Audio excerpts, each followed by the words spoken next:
Welcome everyone to another edition of Play It Through, and on this edition it's Kirby's Pinball Land, brought to us by Nintendo. This one is a personal favorite of mine, one I had on many a road trip during my youth, and is a simple pinball game that you actually can take on some bosses, and there's some progression in the game before it loops back to the beginning.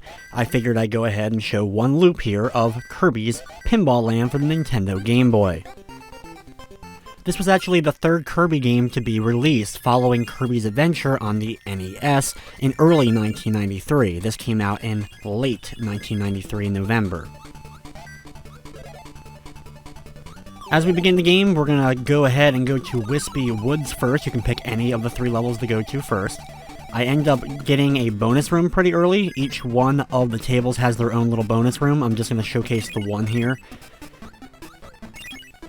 Here you can just get some extra bonus points as you try to take out the Waddle Dees at the top, or the enemy at the top. If you take out Waddle Dee, then you have a Broom Hatter, and then so on and so forth.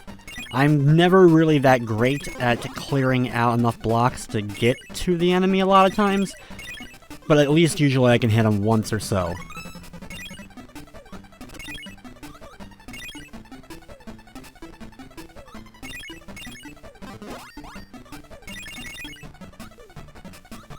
I've always been a fan of pinball games, especially ones that have like a bit of progression or story to them.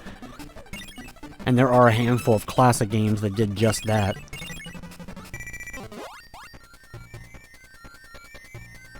As the timer hits 0 though, then we end up going back to the table, but we are on the spot above where we were, so that helped us a little bit. We can potentially fall back down, and then there's another level below that. Then finally, the last one where you have to launch Kirby back up in order to save your turn. In this room, you have to take out the cappies, and then you'll have the Slippy at the top have a star. Once that happens, go around the edge of the board, hitting the enemy, and then thus, hopefully, Slippy will move out of the way, and you'll be able to get to the star, which then takes you to the Whispy Wood fight. Here, all you gotta do is keep hitting Whispy Woods, watching out not to hit the star below, or else you'll be transported back. He does spit out some wind to try to blow you right into it, as well as some other objects, but really they're just there to be a distraction and to gain some extra points during the course of the fight. Once you hit him enough though, he ends up giving you one of the magic dream wands, and we go back to the hub, where we can select the next area. Here we're gonna go to Kracko next. For this room with Kracko, what you need to do is hit the cloud at the top of the screen, and it'll get angry and rain down on Kirby in the middle, that then will pull out a parasol. Then you can get your ball onto the parasol of Kirby, and it'll launch you up into the top room.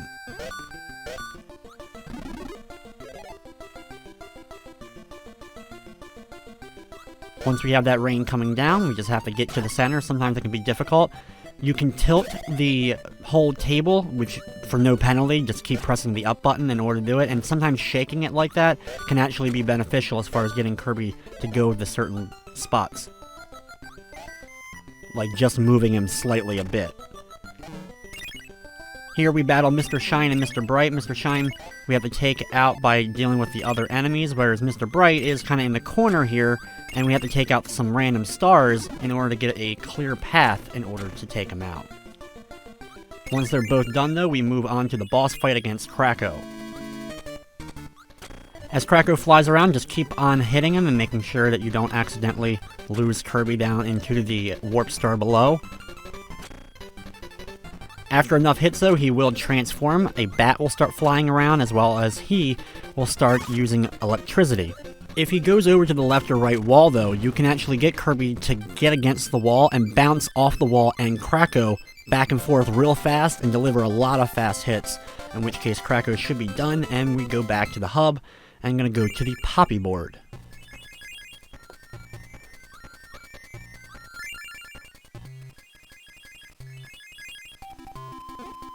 For the Poppy Brothers board, you want to hit the Poppy Brothers here at the bottom, watching out for their bombs. They'll just knock you around. And when you hit the Poppy Brothers, one of the Kirbys will spit out whichever item they're thinking of. You want to have a squishy so that you can get thrown up to the top board.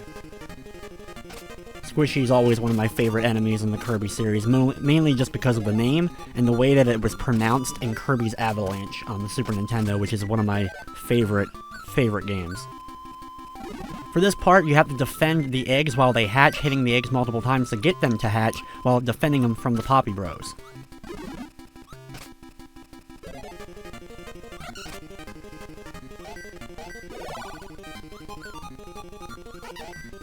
If you get a maximum tomato at any point, instead of recovering health, since you don't have that in the game, you end up having it down at below to help you out. Once you've saved all the chickens, though, they will come back, and one of them will have the star, hit that star, and then go on to the Poppy Bros battle. The fight starts with just the one Poppy Bro on these platforms, but then he'll split into two. Just keep hitting him on the two platforms, watching out for the bombs, and of course making sure you don't end up getting hit below. If they throw a bomb at one of your paddles, try to immediately break out of it, or just carefully wait for Kirby to kind of bounce down, and hopefully you'll be able to reach it with the opposite paddle. Doesn't always work, but if you time it right, sometimes you can usually save yourself. Now we go back to the hub, and we're going to hit each of the letters one time. That'll get a star to appear so we can go to the final battle against King Dedede. If you spell extra using these letters, you get an extra life.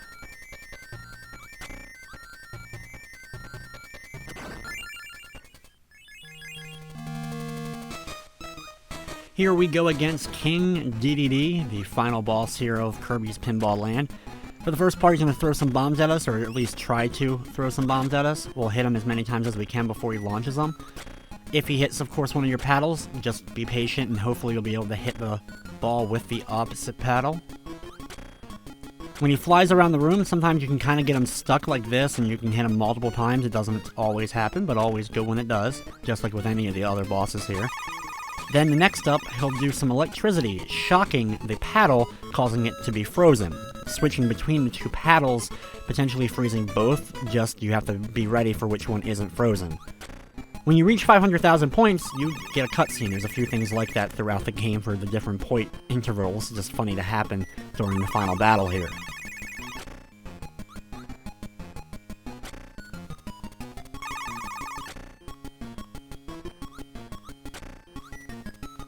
Thankfully, when he's on the far left or far right, he can only hit the one paddle. Only in the center can he hit both of them. But once we deliver the final hit, though, we can enjoy the little ending to Kirby's Pinball Land on the Nintendo Game Boy.